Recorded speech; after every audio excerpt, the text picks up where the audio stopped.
It's very important to get off to a good start on your slice backhand, so you want to distribute your weight on the outside foot and engage your body to make a strong first step. On the take back, the racket moves both back and up with the wrist cocked. The racket head is held above where the player will eventually make contact with the ball. The player begins to bend his right arm and pull the racket head closer to his body. He loads his weight on his back leg and shifts his weight back and up.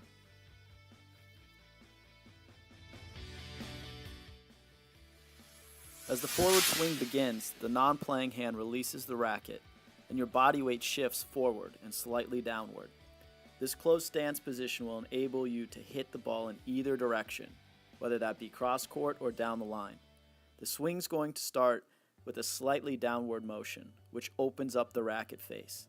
Because the racket face is almost parallel to the ground, with your front edge leading the way, that's very important, there's potential for tremendous racket head speed.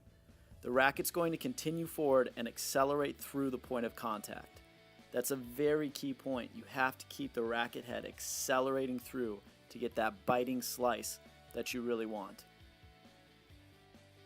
As the hitting arm accelerates forward, your left arm extends backwards, keeping you balanced. This is very important that your arms are going in opposite directions because your left arm is going to provide you an opposing force to your right arm.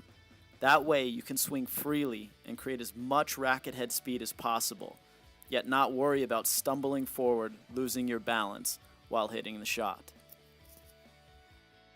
The follow-through is one of the most important elements of a great slice shot, and it's going to vary depending on the type of shot being executed.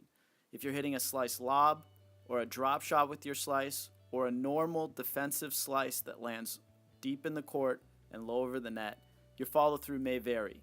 But normally the follow-through is going to continue slightly down and forward after the contact point, before finishing slightly up toward your shoulder height.